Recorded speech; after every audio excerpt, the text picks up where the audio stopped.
Guys, we completely overhauled the lighting system in our game.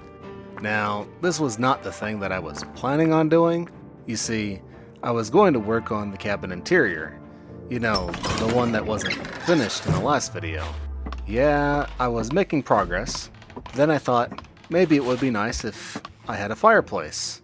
Since, well, there's a chimney on our cabin.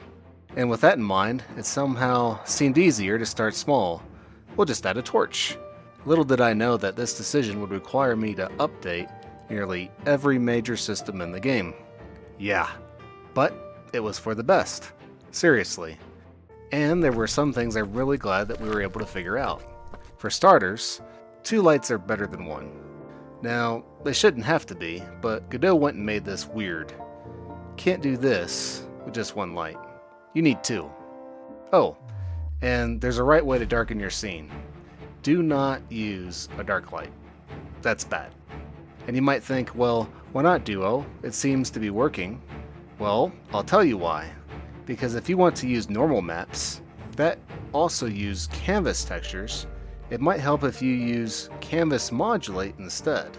Otherwise, none of your normal maps will work. But when they do work, it is so cool. They even help with other general top-down stuff, like this tree for example. If you are, say, behind the tree, the front of the tree should not be lit. And if you are in front of the tree, it should be lit. And how do you do this? Normal maps. Just don't forget to use the height setting on your lights to smooth it out. Yeah, the setting that doesn't appear to do anything, that's what it's for. At least, that's how I felt when I figured it out.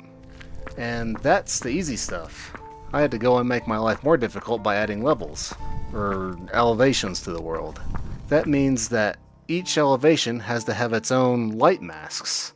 And that's really hard to set manually, so I broke down and figured out Bitmasks and some weird math.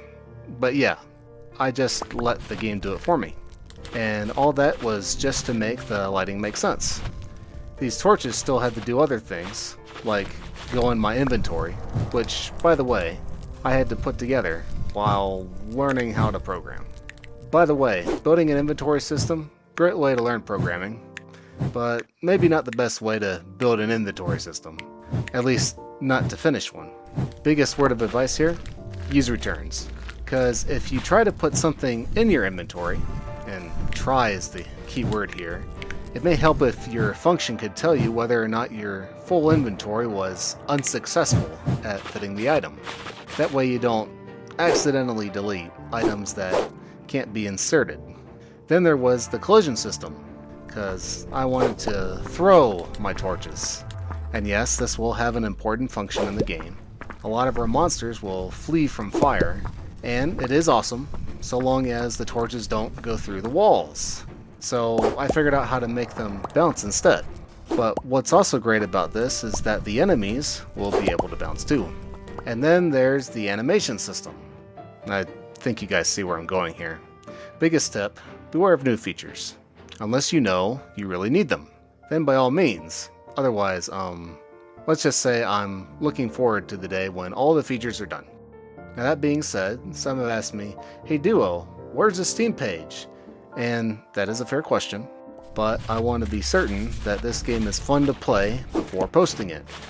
And it needs a few more systems fleshed out, like mining, and farming, and crafting, and the dialogue system, and most importantly, at least right now, the combat system.